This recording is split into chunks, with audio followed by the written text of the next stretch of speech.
Bem-vindos, nossos convidados e participantes que abriram sua agenda para mais um bate-papo para ouvir uma história de êxito de mais um founder de startup nos próximos minutos. Esse é mais um vídeo da Cadimotech Ventures. Meu nome é Gilberto e a Cadimotech, além de investir em startup, tem como proposta de valor o compartilhamento de conhecimento, de experiências com o ecossistema de startup. E dentro dessa proposta de valor, hoje, convidamos Eduardo Donadi, que teve um êxito bem sucedido da Liber Capital, que ele teve o êxito, mas hoje ela continua ascendendo no mercado de risco sacado e outros mercados, se ele quiser comentar depois para a gente, né? Antes de eu dar a palavra para o nosso convidado, só mais um lembrete. Preciso que vocês se inscrevam nesse canal, na nossa newsletter, dê like, comentem. Se não, esse algoritmo maníaco-depressivo não leva esse conteúdo para mais gente. Então eu conto com a audiência de vocês. Bom, primeiro, bem-vindo, Edu, direto de Houston, né? Já te fiz acordar mais cedo hoje aí, né? E conte pra gente, para essa audiência aqui, antes de qualquer coisa, antes de falar de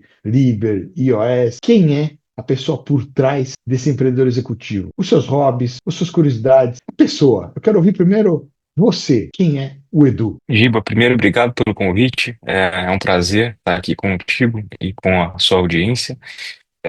Bom, eu sou uma pessoa comum, empreendedor, gosto de encontrar problema e resolver problema. E admiro muito esporte de alta performance e de endurance, tá?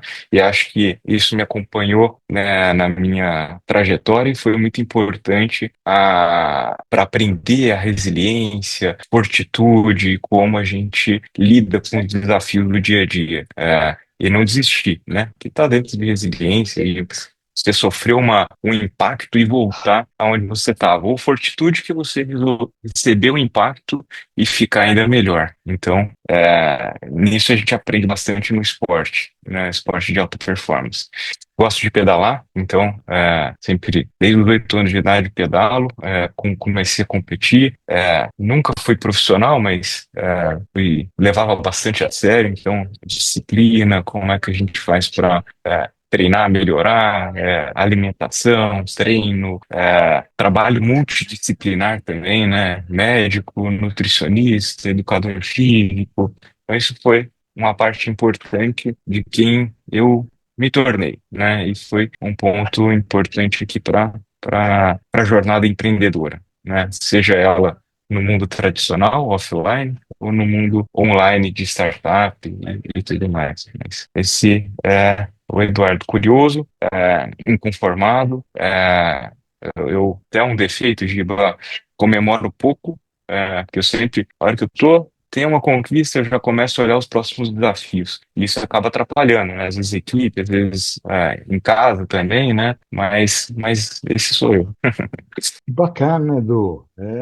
Então, vamos resumindo. Curioso, amante de esportes, inconformado e comemora pouco. Eu já tinha um sócio assim, que comemorava pouco.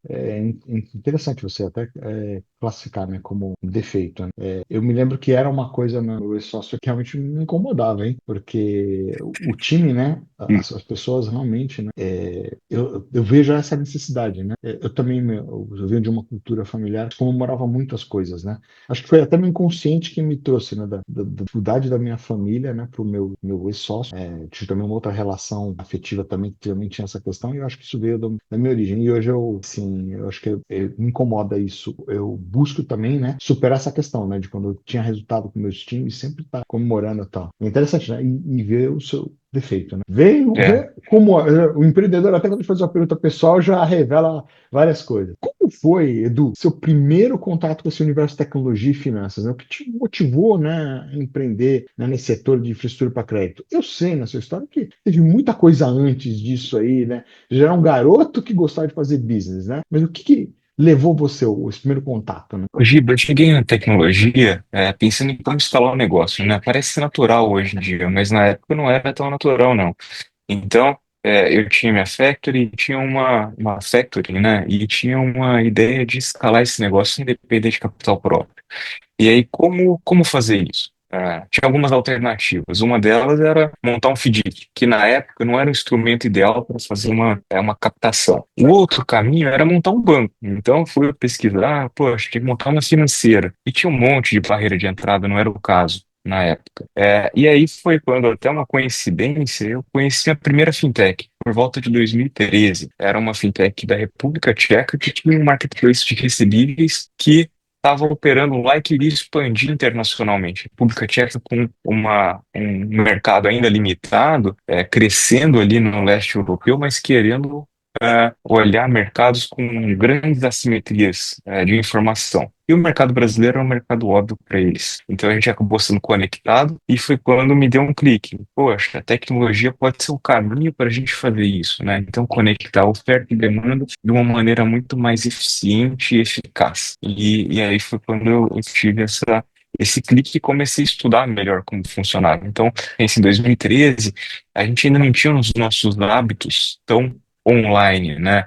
Principalmente hábitos bancários, né? Então, é, foi bem legal, mas foi minha primeira interação com o mundo de fintech, de startup, de tecnologia. Mas em 2013, como é que você chegou numa fintech da Tchecoslováquia?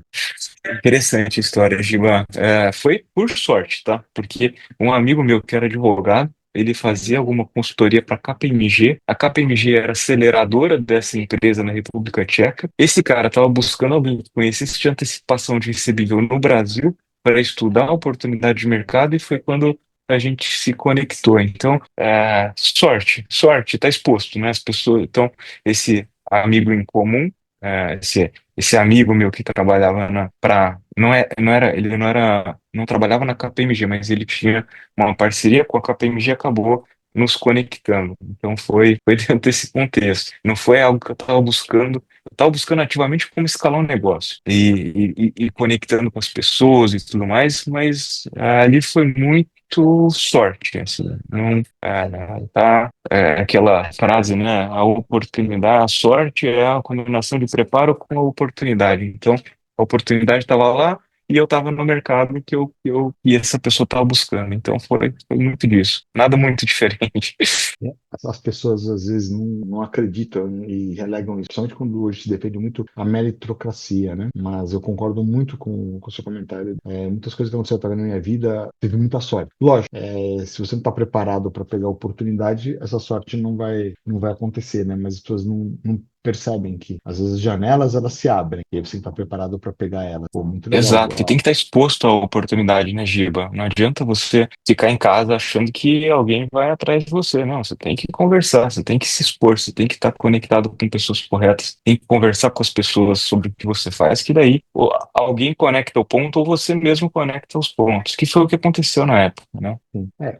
Justamente, as pessoas às vezes não entendem, né, a questão do estar em tantos eventos, de relacionamentos, networking, tudo isso faz parte para criar esse ambiente propício para essas oportunidades, né? Exatamente. E, Edu, quais foram os maiores desafios e aprendizados, né, para empreender nesse ambiente regulado, sensível, que quando você chegou, a verdade é que não estava preparado, né, para ter tecnologia. Ótima pergunta, Giba. A alta regulação do setor criou um monte de oportunidade. A regulação gerou no passado barreira de entrada, que foi o que eu tinha enfrentado em 2013. Mas também um outro aspecto de sorte, a gente tem o movimento do mercado, ele é sempre cíclico, né? Então, de aperto e abertura. Eu tive sorte, que eu consegui empreender em um momento que o Banco Central ele estava muito aberto à inovação. Então ele criou vários sandbox regulatórios de como fazer não só o Banco Central, mas CVM. Então a gente teve um ambiente propício para inovação no momento correto. Então, se a gente for olhar alguns casos de outras fintechs que começaram antes, com modelos semelhantes, até com modelos diferentes, mas que não estavam nesse timing e aí não foi de novo, não foi uma questão que eu me preparei para isso e enxerguei que estava no momento correto, mas aconteceu. A gente estava ali no momento correto, estava com as pessoas corretas e conseguiu encontrar caminho dentro de um ambiente regulado para criar inovação. e melhorar a experiência entre provedores de capital e pessoas que precisavam, pessoas e empresas que precisavam de capital. Então, e muito interessante isso que aconteceu no Brasil, né? O Brasil a gente tem visto nos eventos não só internos, mas principalmente nos eventos fora do Brasil, como a gente virou referência, né? Em inovação bancária, inovação financeira. O Pix, as instituições financeiras mais simplificadas, como a SCP, a SCB. Então, a gente vê que isso é uma referência global, inclusive para os Estados Unidos, que é uma referência global para a gente brasileiro. E digo mais uma vez a questão de estar no momento certo e na hora certa, né? Por ter esse movimento de sandbox do Bacen CVM querendo apoiar, né? E trazendo novidades, né? E quais são os principais diferenciais que fizeram a Liber, né? Se destacar, né? Frente às outras soluções? Porque você teve alguns concorrentes que nasceram na mesma época, né? Que a gente lembra, né? Mas pode até citar, Segredo de Estado, Antecipa, a Monkey, né? Diria que são outros dois players. Você tinha a Nexera, né? Com soluções de recebíveis, X-Stage, né? Tudo que era do mercado que eu estava lá envolvido lá. E eram várias as soluções nascendo e tentando aproveitar esse momento. E empresas, algumas delas já relevantes, né? O Muito caso do maiores, caso. do que a gente é. Não, eu acho que o principal ponto, Giba, foi unir solução, então, equipe, tecnologia para entregar solução de problema, tá, Giba? Então, só ter tecnologia, como era o caso de alguns players, não era suficiente. Só ter tecnologia e banco para financiar também não era suficiente.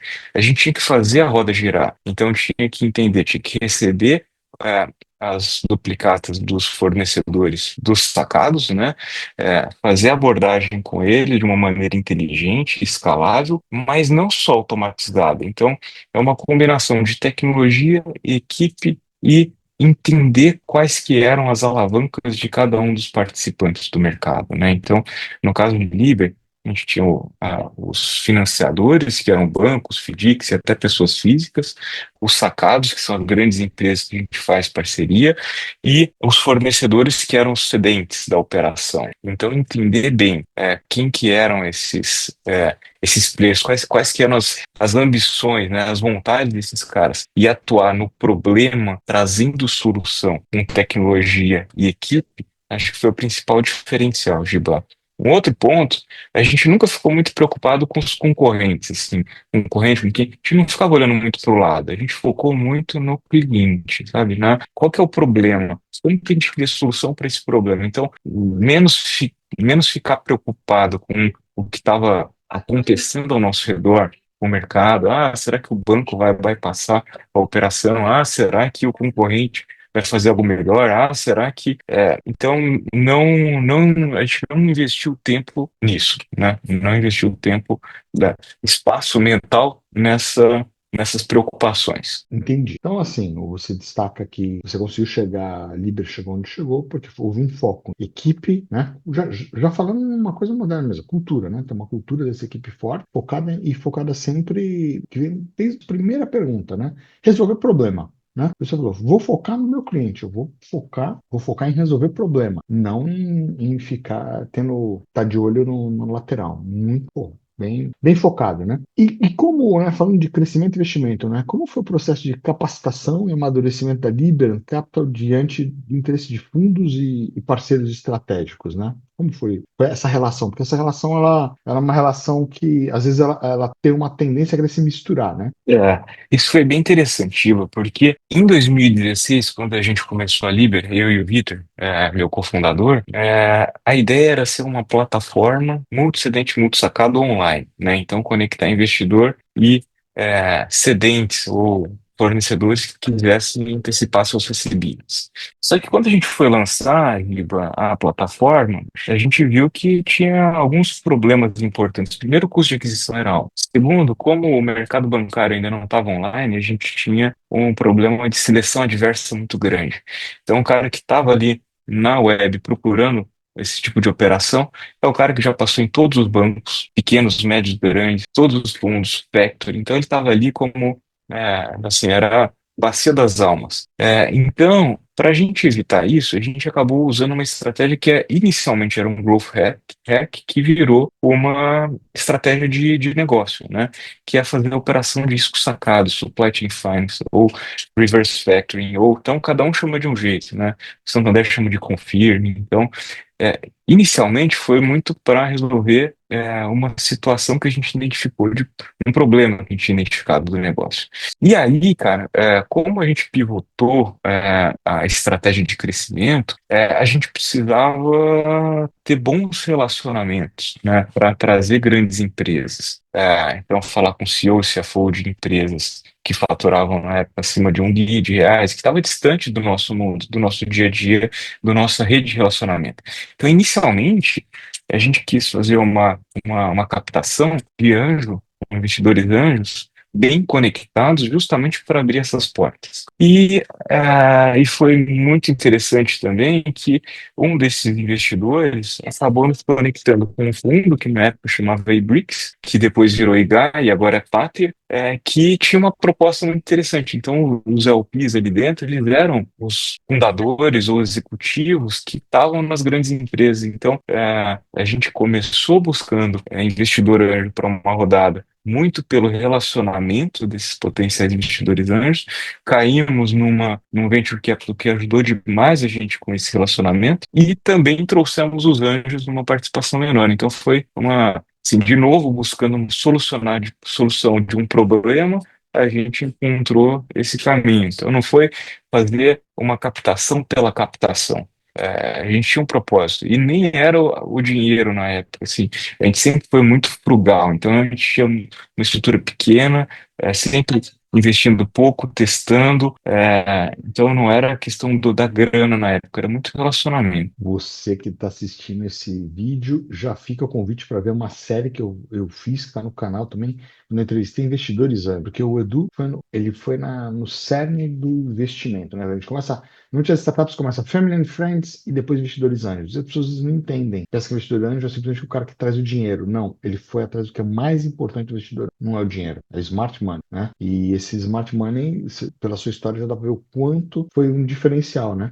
Por ter conectado com o fundo correto, que ajudou a tracionar todo o negócio. Então, acho que esse é das belezas do ecossistema de startup, né? Quando as pessoas que estão envolvidas dele, de founder e investidores, entendem isso. Entendem que o negócio não é um negócio tradicional, que ele tem outro tipo de escala, ele tem outro tipo de métrica, e ele tem outro tipo de conexão, né? Uma conexão que é isso, não é só dinheiro. É diferente de eu chegar aqui e trazer tem algo que não tem nada a ver com medicina e trago um médico para investir. Eu estou fazendo um negócio de health, trago um banqueiro para investir. Por quê? Porque eles têm grana, não, foi esse cara, tem muito dinheiro e tal. Só que o que ele vai agregar? Porque nessa jornada a gente tem que somar, né? A gente tem que, melhor, a gente tem que multiplicar, né?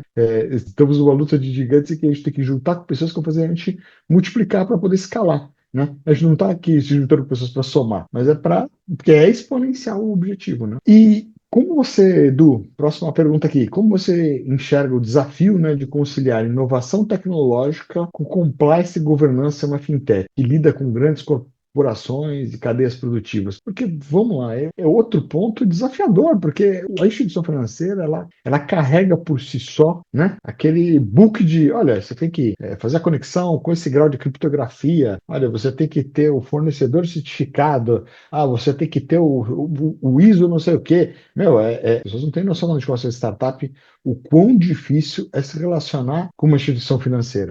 Porque ela já carrega por si só, né, todas essas regras, né? Giba, ponto muito importante.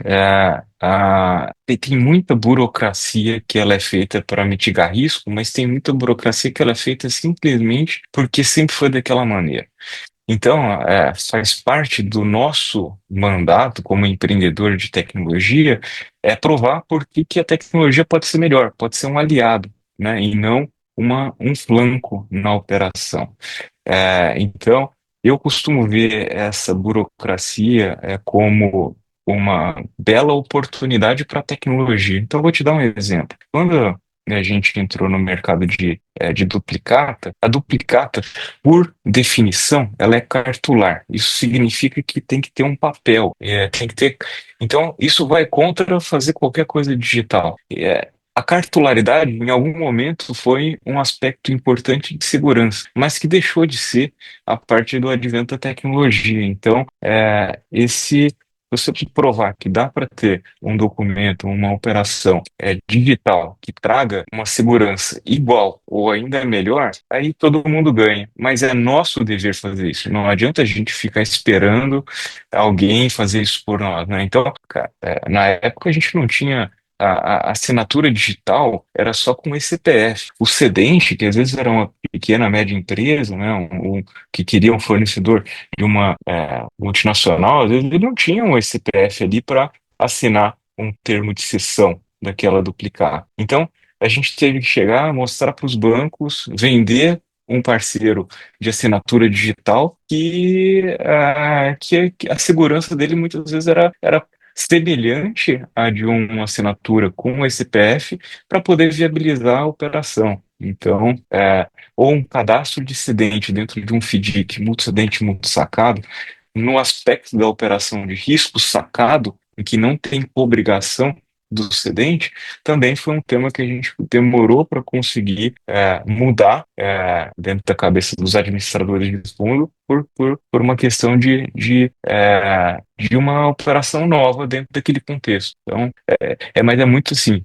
Minha recomendação é, se a gente entende que tem uma oportunidade e existe tecnologia, é nosso papel, é nosso dever mostrar como que a tecnologia pode ser um aliado e não um flanco. Super interessante a sua posição, Edu. É isso, né? Ou seja, a tecnologia ela tem que estar sempre aliada a romper essa barreira da burocracia. E isso força, né? Muitas pessoas falam, ah, mas mexer com tech não é uma coisa criativa. Não, é super criativo. Você vai ter que ser criativo, né? Em romper com a burocracia, né? Entendeu? Então, assim, é algo que tá aí, né? Até te fazer e pensar, né? Então, você que é founder que tá ouvindo o canal, fica a lição, né? Nosso dever com a tecnologia é romper a burocracia. E falando, tirando agora a parte técnica e tudo mais, né, de techniquez e dessa parte de desafios, tem um outro desafio que eu acho que pega muito, né, os emocionais, né, estratégicos, né, porque são pessoas, são relações, a gente vai escalando, né, e isso também, né, o que foram os maiores, né, desafios emocionais desse aprendizado? Você já deu uma dica aí lá no começo, comemorar, né, ou seja, é o estilo, né? Você teve que mudar também como pessoa, provavelmente, nessa jornada, né? Pegando o tal do soft skills, né? Isso é um aprendizado constante, né, Giba? Então, e é essencial, cara. Assim, a gente não faz nada sozinho. A gente precisa fazer com os nossos sócios, com os nossos investidores, com as equipes. Então, entender algumas fraquezas e se adaptar é muito importante para o sucesso, né? Então, entender o que toca cada pessoa é muito importante para você conseguir comunicar da maneira correta e alinhar os objetivos, né? E conseguir tirar o máximo é o que você falou, não é somar, é multiplicar. Então, as pessoas, por trás das empresas tem pessoas, e as pessoas, elas têm seus medos, os seus desejos, seus objetivos. Então, entender tudo isso ajuda a muito a multiplicar. Então, e a relação é sempre essa, não pode ser um mais um. Quando é dois, não faz sentido. Você tem que multiplicar. Um mais um tem que ser 12, 5, 6. Tem que sempre ter uma combinação desproporcional. E para isso acontecer, você tem que se adaptar, e entendendo as ambições, entendendo como é que funciona, porque sempre tem quebra de expectativa. Cada um tem o seu background, cada um tem o seu algoritmo pessoal.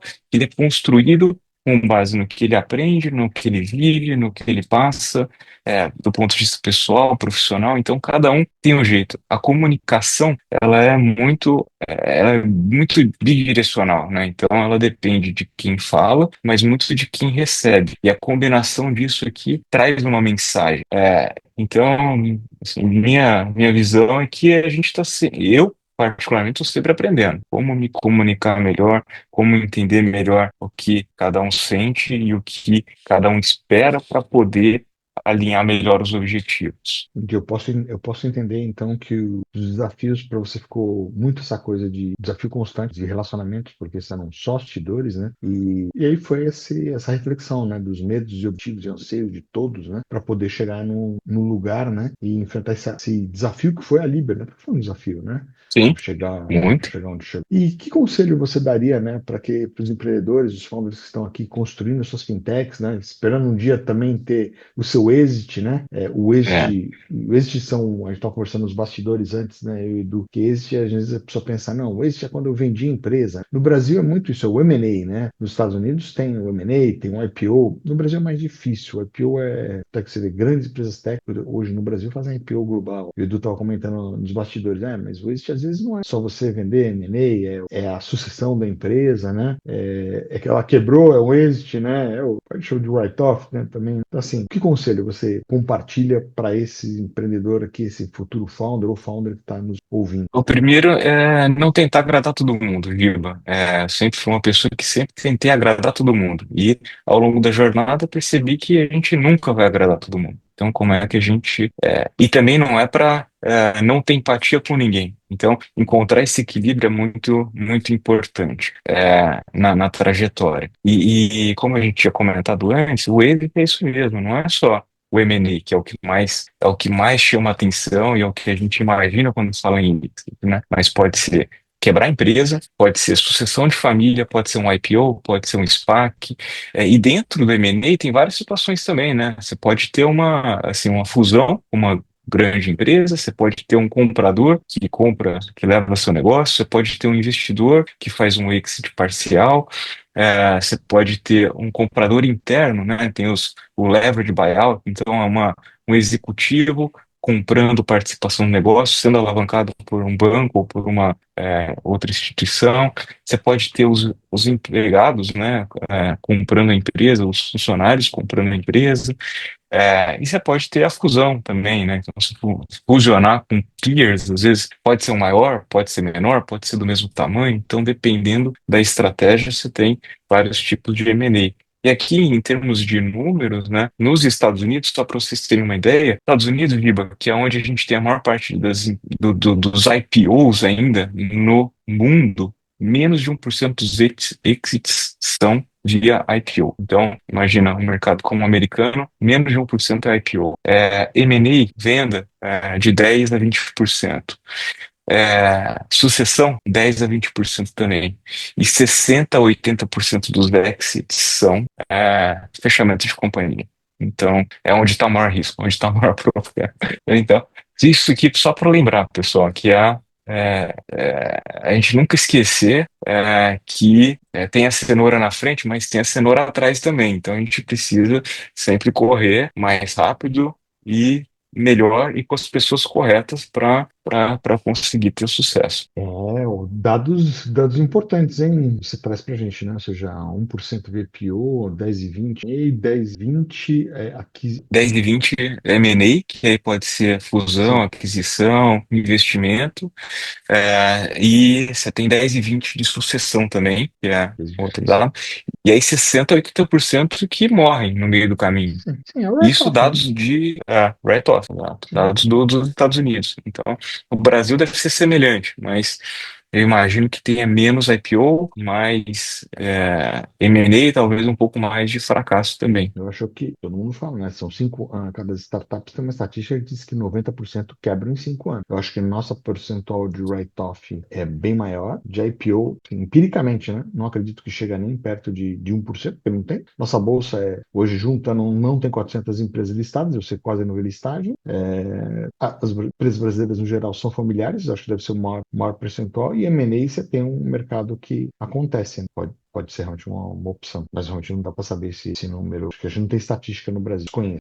E hoje, né, olhando a questão de startup, né, o que você acredita também, falando de investidores, né, mais valorizam nas startups do setor? Depende do estágio, Giba, mas acho que o principal ponto, como investidor, é quem que é a equipe, né? Se a equipe ela está preparada ou se ela tem uma combinação interessante de pessoas para encontrar caminho. Porque a gente sabe que a startup às vezes começa de um jeito e ela precisa se reinventar com os obstáculos que ela encontra no meio do caminho. Então, ter um time bom, complementar, e que esteja com comprometimento no negócio é essencial para encontrar o caminho. E é difícil, não é fácil. As pessoas acham que, pô, elas pensam sempre no caminho feliz, mas vai aparecer desafio, tem desafio que você precisa saber que é um desafio que às vezes você precisa deletar aquela estratégia, né? Então você tem que saber quando está na hora de deletar o caminho e quando está na hora de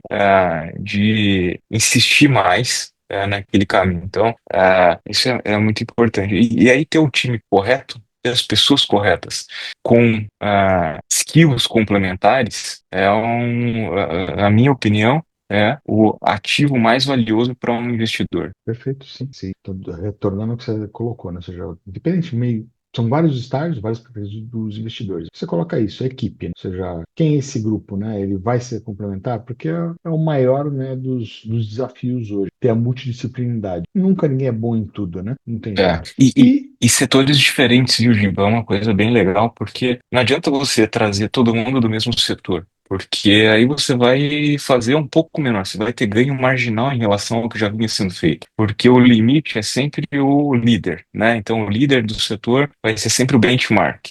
Então, você tem um cap. Qual que é a melhor alternativa? Então você vai tendo ganhos marginais em direção a esse líder. Agora, se você traz pessoas de fora, complementares, você consegue estimular ainda mais o porquê não, né? Por que não fazer desse jeito? Por que não fazer daquele jeito? E aí sim você tem ganhos exponenciais. E aí você consegue de verdade criar algo que seja inventivo, inovador e que crie valor, né? Que é o principal. Outro ponto importante, Giba, que a gente não falou, mas é não se preocupar muito com o meio, se preocupar com o fim, né? Então, resolver o problema, não assim, eu vou usar tecnologia, tecnologia é meio, não é fim, né? Qual que é o problema que você quer resolver? Como que a tecnologia te ajuda a melhorar aquele problema? É isso. É simples assim. A gente já viu muita empresa que ela é focada em em meio, né, em produto. Então, a empresa é direcionada para produto. E não é. A empresa tem que ser direcionada para a solução. E para ser direcionada por a solução, ela tem que preocupar com o problema, entender bem o problema, para poder usar a tecnologia como ferramenta como alavanca para a solução. Isso é importante. tem um exemplo, ouvindo você falar, que é o exemplo do varejo, que ainda acontece muito, que as pessoas às vezes, relevam, que acontece no Brasil e nos Estados Unidos, né? Uma coisa chamada rádio, né? Quando fala para as pessoas de tecnologia, a coisa chamada rádio, as pessoas falam, rádio, parece que alguns jovens nem sabem o que é isso, né? Aqui o cara, quando está num caminhão, quando o cara está no carro, quando o cara está na estrada, esse ainda é um meio que acontece em muitas coisas comerciais e vendas, e é simples assim, né? Se chama rádio e a tecnologia ainda está longe de romper com ele, né? Então, tem muitas empresas hoje crescendo e vendendo produtos ainda usando esse velho produto tradicional, né? E mesmo as pessoas que, eu vou dizer até por programas de esporte, né? O seu cara gosta de ouvir programas de esporte, mas é muito interessante até hoje aquelas propagandas de marcas que ficam na sua mente, porque naquela trocazinha do comentarista esportivo, faz aquela propaganda, e quantas vezes você não foi parar numa certas casas de construção que você lembrou por causa daquela propaganda que você viu. Então, é isso, né? Não foi só o YouTube, o Google, o Outdoor, a mídia. Não, então, as mídias estão aí, né? E trazendo. Ele está chegando perto do final, mas eu tenho umas perguntas aqui, eu queria não perdê-las, né? Eu queria que você contasse só um pouquinho como foi o momento da saída, né, do seu filho, né? Porque a venda, o exit, eu sei que você ainda tem uma conexão com a Liber, né? Não é um exit total, mas como foi esse momento dentro do Edu?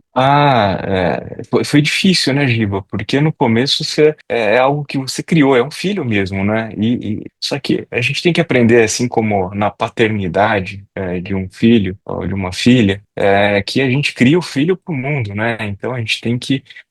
Ele não fica, a gente não pode criar ele para ficar debaixo das nossas asas. Então a gente tem que sempre querer o melhor, né, para ele. E muitas vezes a gente precisa se afastar, a gente precisa entender o momento do filho, se afastar, dar espaço para ele se desenvolver e cria asa, né? Então, não é fácil, né, quando você enfrenta essa situação, então, mas é importante você entender os momentos diferentes da companhia, inclusive para as companhias alcançarem novos voos, né? Então, o que leva a companhia de 0 a 1 provavelmente não é o que leva ela de 1 ao 10. E igualmente o que leva ela de 10 ao 100, ou do 100 ao 1000, né? Então, são etapas diferentes. Então, a gente precisa se adaptar como empreendedor, como executivo e como pessoa também. Então, não é fácil, mas olhando para trás, você sabe que pode ser o melhor caminho. Sim, com certeza, né? É isso, a saída sempre ela é difícil, né? Eu já tive duas saídas e concordo com você com gênero, número e grau. Não, não é simples, né? Outro dia me perguntaram, pô, mas você não ficou super feliz depois da venda e tal? Cara, meu, parece que vai ser duro o que eu vou falar para alguns founders que estão nos ouvindo, mas em certos aspectos é um luto, né? É uma perda dura. A gente já vai aprendendo, né? É, Depende de como acontece, né? Então, e eu já. até a identidade, né, Giba? A identidade se vira. A gente está falando, é o Giba da função? Não, hoje é o Giba da Cadmotec. Então, é isso. Isso é. E acaba virando, se confunde. A sua personalidade se confunde com a personalidade da empresa e vice-versa. Então, é muito. É difícil. E por melhor que seja a saída, por melhor que seja toda a situação, por mais gloriosa que seja a saída, é sempre um desafio, não é? Não é uma coisa simples. Pergunta rápida agora. Você investe em founders de startup? Porque dependendo dessa resposta, a pessoa já sabe, vai poder te procurar no LinkedIn, mandar o pitch, né? Ou não. Você é aquele. Eu faço. Eu quero fazer, não tô. Só Giba, tô captando. é, eu já investi muito e já errei muito. O meu conselho que eu dou é procura uma empresa, para quem quer investir, procura uma empresa como a Cadmotec, outras, que fazem isso como negócio. Porque eu me aventurei, e aventura não é bom para ninguém, né? Você não consegue gerar valor e você não consegue capturar valor. Então, a minha experiência, ou você faz com alguém que entenda e que seja profissional para poder avaliar, dar o acompanhamento e aumentar a chance de resultado, ou você faz poucos investimentos e dedica bastante nesse negócio. Então, assim, hoje eu não, eu tomei a decisão de investir em negócios que eu estou no dia a dia. Eu não invisto, e se você é investidor, meu conselho é procure alguém que faz isso como profissão. Bom, gente, o Edu então fechou a porta para você, founder, que chegou até aqui, ouviu? Posso fazer nada, mas ele abriu aqui, ó. Manda o deck para Cadimotec. Bom, por fim, É né? isso. Chegamos aqui no final. Queria que você agradecer mais uma vez seu tempo. Eu sei que você tem toda essa rotina. O Edu, ele está lá em Houston, não está aqui no Brasil, né? Já empreendendo de novo, né? Um outro projeto. Então, queria que você deixasse seu último recado para o público e muito obrigado mais uma vez pelo seu tempo aí, Edu. Eu que agradeço, Giba. Meu último recado é, pessoal, não planeja menos e faz mais, executa. Vai para cima. Entende, aprende com o erro, mas seja muito perspicaz para entender o erro o mais breve possível e usa o erro como um aprendizado. O erro é um investimento. Então, errar uma vez e aprender com ele, melhorar, é investimento. Burrice é você errar 2 vezes o mesmo erro. Então, essa é minha última consideração. Obrigado, Giba. Foi um prazer. Imagina, eu que agradeço mais uma vez a você, toda a equipe que faz esse material acontecer, e lembro a todos que chegaram até aqui, não esqueçam dos 3 Cs: curtam, comentem, compartilhem nas redes sociais. Abraço a todos!